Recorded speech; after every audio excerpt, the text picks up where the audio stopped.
Olá, gente, bom dia. Vamos para mais uma aula de geografia. Hoje nós vamos entrar com um novo capítulo, que é o capítulo da unidade 2, o capítulo 6, Brasil, o desenvolvimento econômico e social. Vamos começar observando as fotografias. Nós temos 4 diferentes imagens. Uma, moradia em Manaus, em 2001. Do outro lado, nós temos moradias em Santa Catarina, em 2004. Mais abaixo, nós temos o comércio de São Paulo, em 2006. E nós temos uma indústria na Bahia, em 2008. Vejam bem, a análise das fotografias possibilita a elaboração de algumas hipóteses sobre a diversidade de paisagens que existe no nosso país.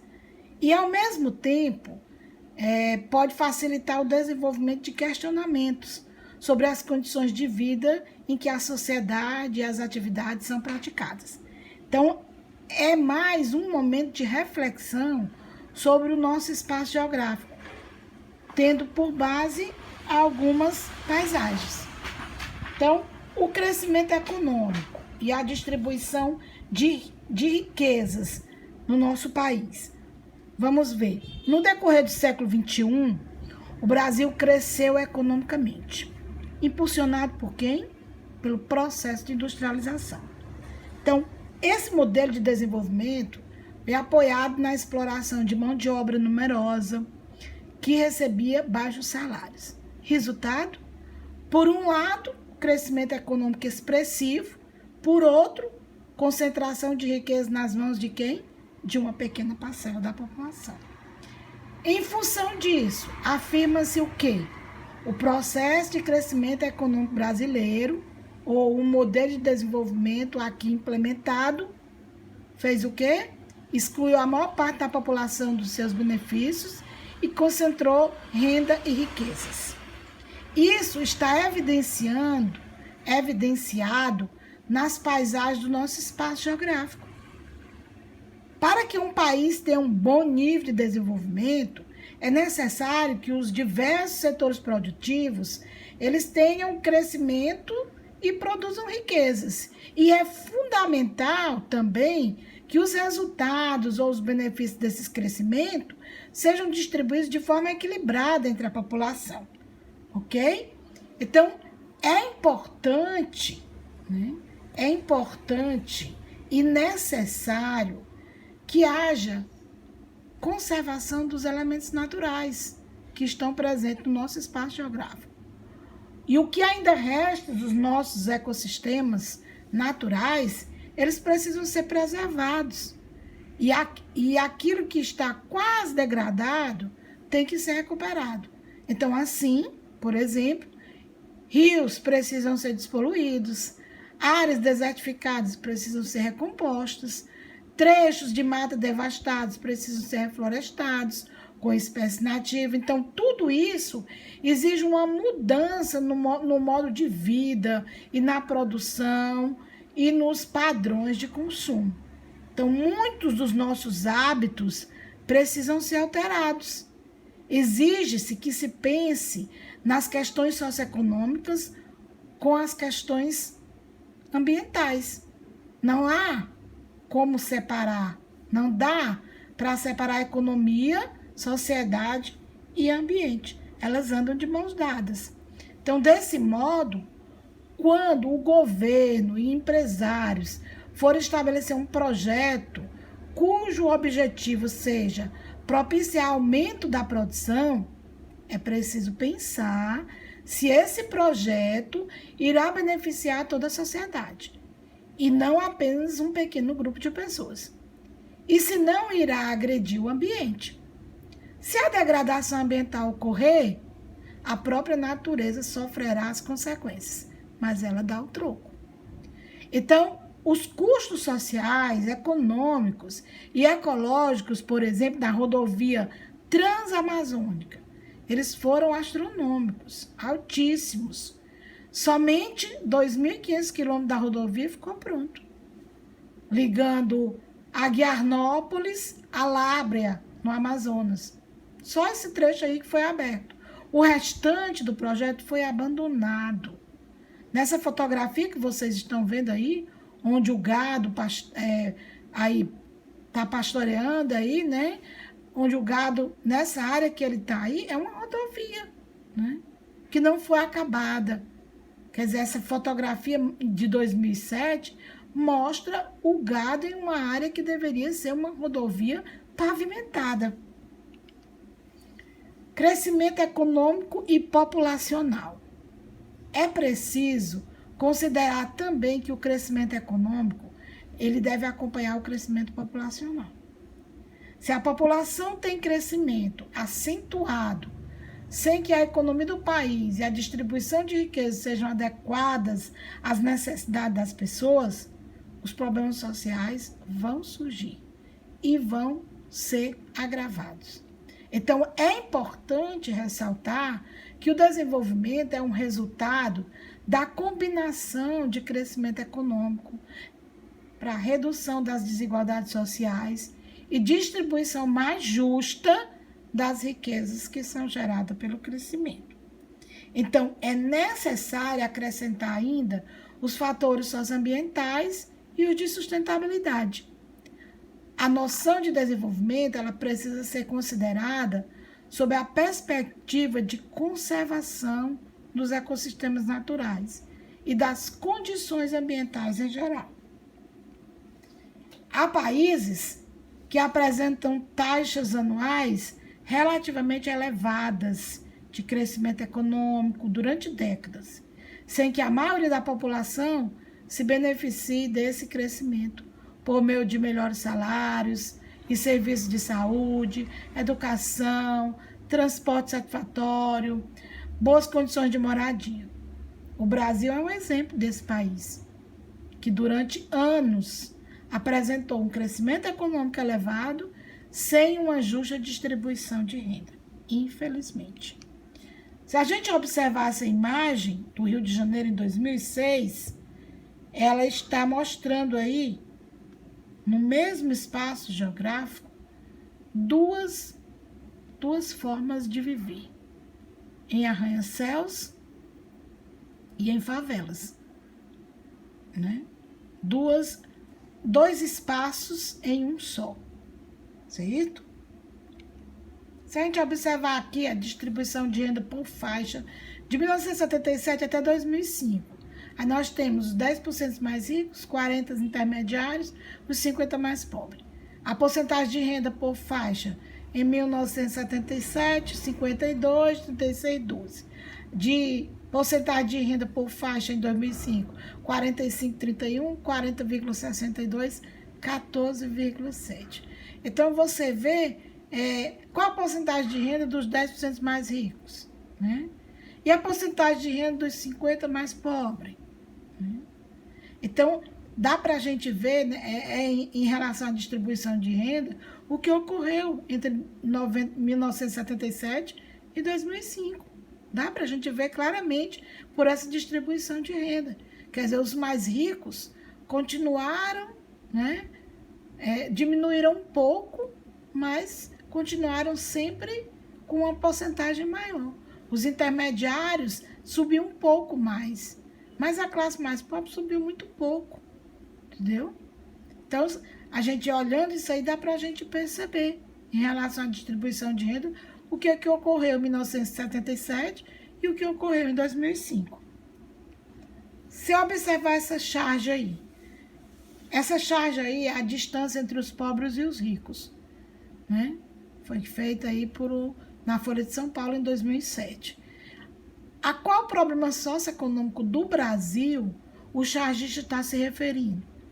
De que forma ele quis expressar isso? Quer dizer, você vê aí um distanciamento entre ricos e pobres no Brasil. Quando ele diz aí, quem são os ricos? Onde é que eles estão? Onde é que estão os pobres? Certo? Agora, a classificação dos países e o conceito de desenvolvimento. Então, os países podem ser classificados de acordo com o nível de desenvolvimento social e econômico que eles apresentam. Quando nos referimos ao desenvolvimento social, nós estamos considerando as condições gerais de vida da população. Em quê? Em moradia, em alimentação, em saúde, educação, transporte e lazer. Isso depende, em parte, do nível de desenvolvimento econômico que corresponde à produção de riqueza, ou seja, os bens e serviços gerados pela atividade econômica nos diferentes setores da economia, o primário, o secundário e o terciário. Então, assim, quanto maior a produção de riqueza, maior o nível de desenvolvimento econômico do país, ou maior o crescimento da economia, entende? Então, quando a gente afirma que a economia de um país está crescendo, é porque está havendo aumento da produção agrícola, da produção industrial, do volume de mercadorias transportadas, das vendas do comércio, dos lucros nos bancos, da quantidade de energia gerada nas usinas hidrelétricas, da arrecadação de impostos pelo Estado. Entretanto, como se vê o fato de não terem sido consideradas as consequências do crescimento econômico para a natureza e o quanto isso afeta a própria sociedade, nos leva a perceber que é necessário rever esse conceito de desenvolvimento social.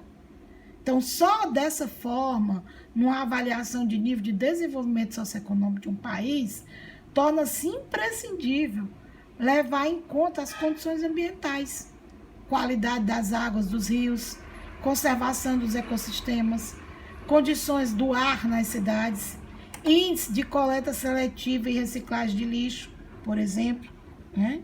Tudo isso. Então, a partir de 1950, como a gente viu no nosso vídeo anterior, que o Brasil começou a se industrializar, a Organização das Nações Unidas, a ONU, ela começou a divulgar uma série de dados sobre a situação econômica e a qualidade de vida de vários países no mundo. E com isso, as noções de desenvolvimento, subdesenvolvimento passaram a ser divulgadas.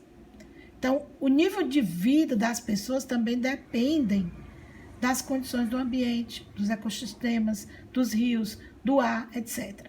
Mas esse fator não é considerado na avaliação do nível de desenvolvimento em muitos estudos e em muitas estatísticas oficiais.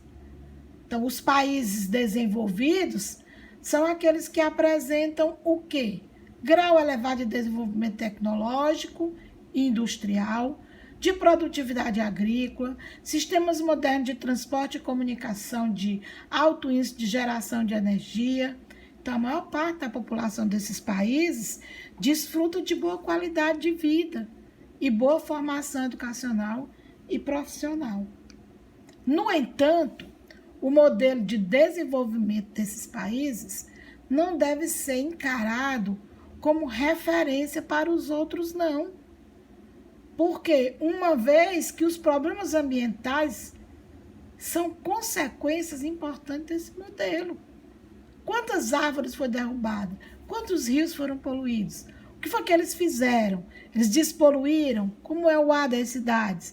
A gente não pode, né, nem deve encarar esse modelo de desenvolvimento dos outros países com o nosso, né?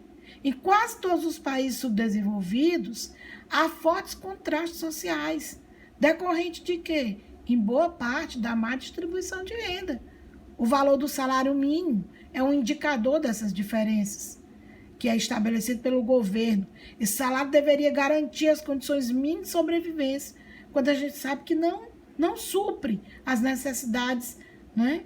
Mal dá para a cesta básica de uma pessoa viver dignamente. Então, entre os países subdesenvolvidos, há alguns que atingiram um nível de desenvolvimento industrial relativamente elevado, com um grande diversificado número de indústrias.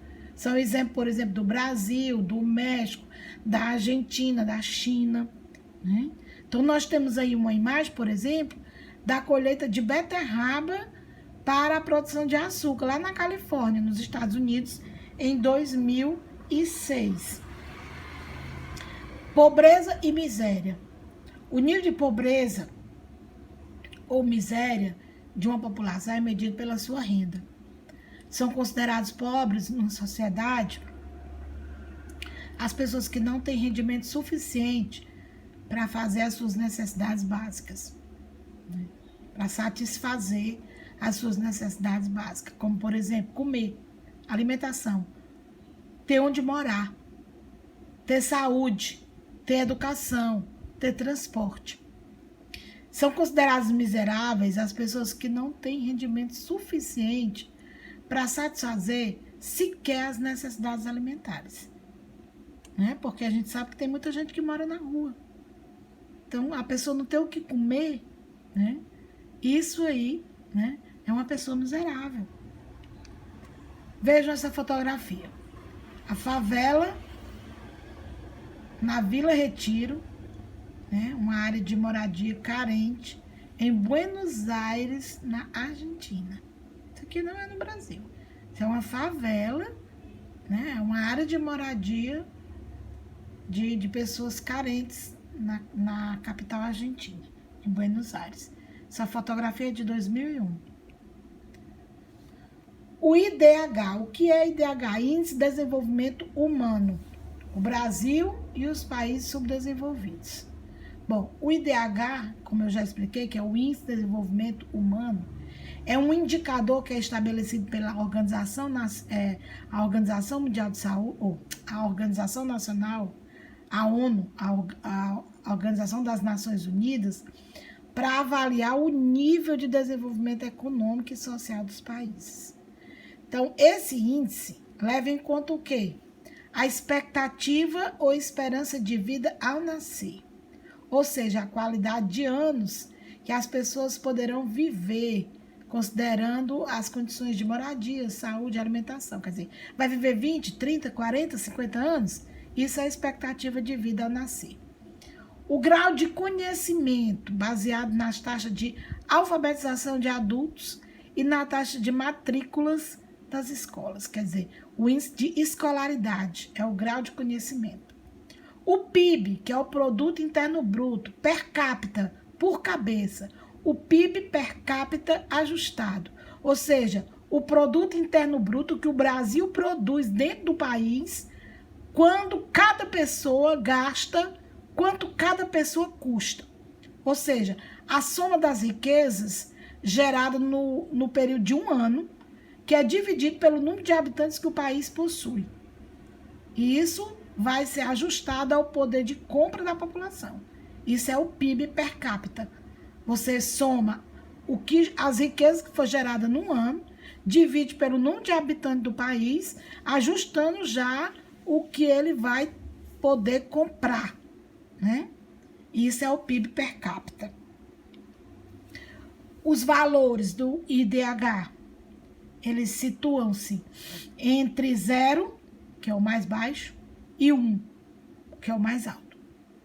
Então, assim, a ONU considera de baixo desenvolvimento humano os países cujo IDH é menor que 0,5.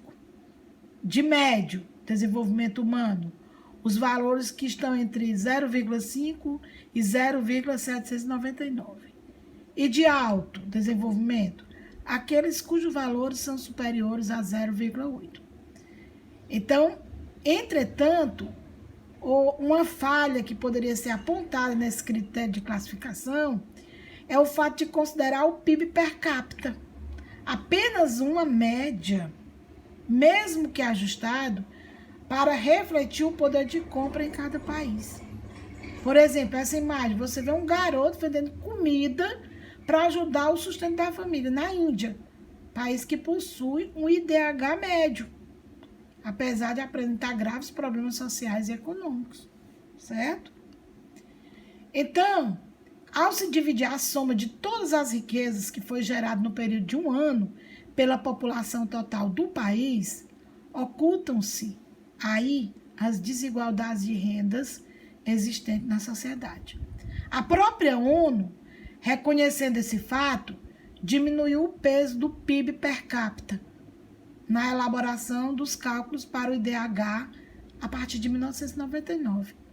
Mas mesmo assim, países como o Chile, a Argentina, por exemplo, aparecem em situações de alto desenvolvimento humano, apesar que eles apresentam grandes desigualdades sociais e um elevado índice de pobreza, que são duas características marcantes dos países subdesenvolvidos. A maior parte dos países latino-americanos são países subdesenvolvidos. Então, nós temos aí uma imagem de um restaurante de alto padrão na Bélgica, país da Europa, que apresenta um IDH elevado. Isso aí é uma fotografia de 2002, imagina hoje, né?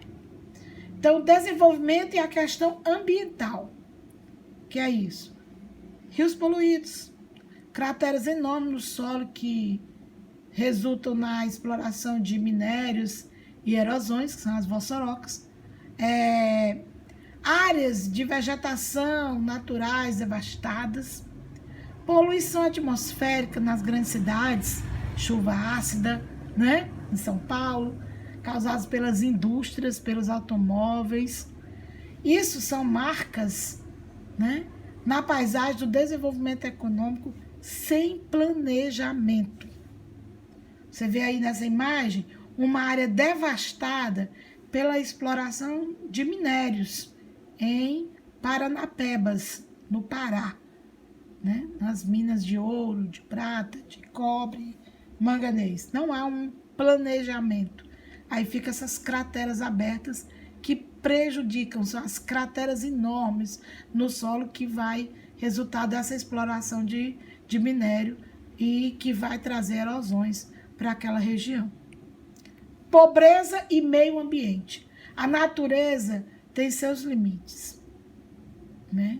Os elementos naturais presentes no planeta Terra, como ecossistemas, solo, minério, rio e oceanos, não podem ser encarados apenas como recursos a serem explorados. É necessário relacionar também as questões sociais com as ambientais. Precisam ser cuidados, né? Preservados. Então, uma série de indicadores das condições de vida das pessoas dependem de ações que contribuam para não agredir o meio ambiente, né? Porque tudo que a gente quer da natureza, ela nos dá, mas a gente precisa preservar. Vejam os gráficos, né? Isso aí são gráficos domicílios urbanos e rurais, e aqui nós temos proporção de domicílios em rede geral, de esgotos, fossas sépticas, segundo as grandes regiões do Brasil, até 2006. E aí também abastecimento de água nas grandes regiões do Brasil. Então, essas fontes aí são fontes do IBGE, né? A gente já pode observar no Brasil, 70,6, aí vem Norte, Nordeste, Sudeste, Sul e Centro-Oeste. Do mesmo jeito, distribuição de água. Então, a gente vê as proporções através dos gráficos, como é feita essa distribuição. O crescimento econômico trouxe melhorias relativas. Apesar de um modelo de desenvolvimento econômico no Brasil ser concentrador e excludente, não se pode negar que tem trazido algumas melhorias para a população e alguns avanços em relação aos índices sociais. A redução da taxa de mortalidade infantil, o índice de analfabetismo, o aumento do índice de esperança de vida ao nascer, o número de crianças nas escolas, tudo isso são melhorias que aconteceram, né? Que o crescimento trouxe para o Brasil. Mas se considerar esses fatores ou esses indicadores, não significa afirmar que a maioria da população está vivendo bem, com boas condições de educação, com alimentação, com saúde, com moradia, com transporte. Pelo contrário, alguns indicadores sociais do Brasil demonstram que ainda há muito, mas muito, o que se fazer em relação à distribuição dos benefícios do crescimento econômico. A diminuição da desigualdade social, a distribuição de renda e, consequentemente, as melhorias nas condições gerais de vida da maior parte da população brasileira ainda precisa melhorar muito. aí os desequilíbrios regionais. Aí a gente vê a taxa de analfabetismo no Brasil em 2006, pessoas de 10 anos ou mais. Aí nós temos Brasil, uma média de 9,6, aí o Norte 10,3, olha o Nordeste 18,9, isso melhorou, viu, gente?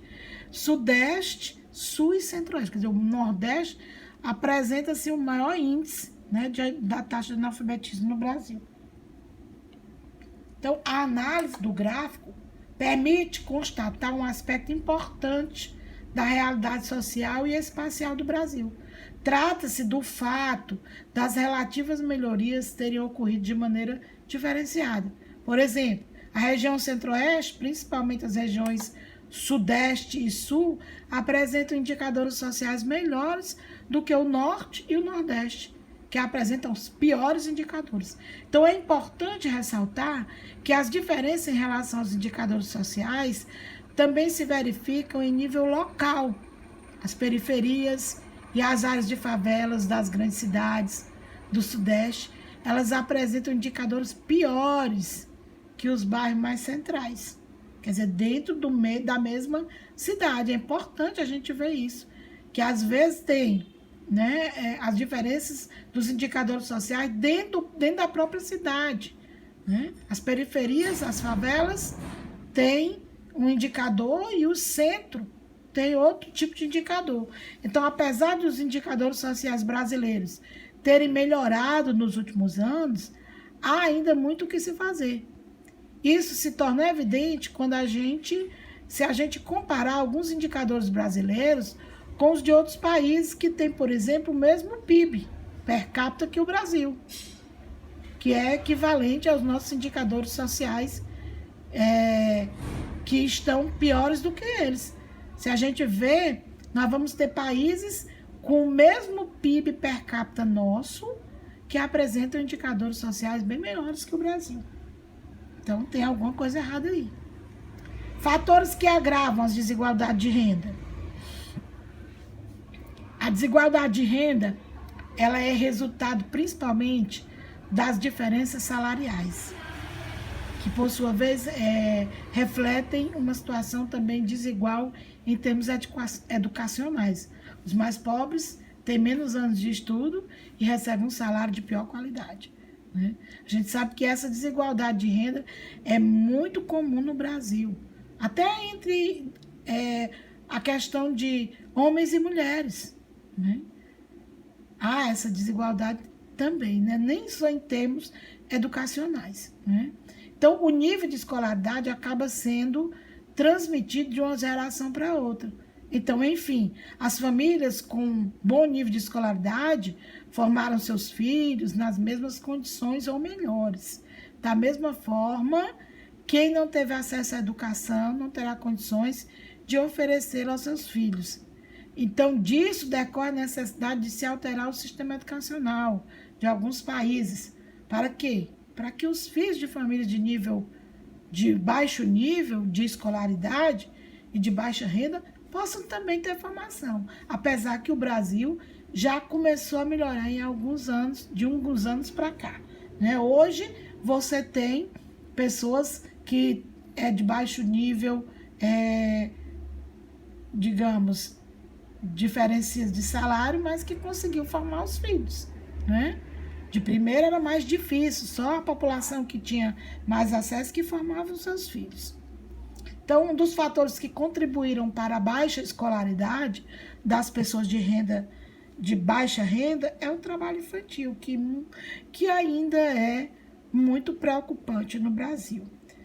E também são formas de distribuir renda ou de salário indireto, assistência médico-odontológica, a educação gratuita de bom nível.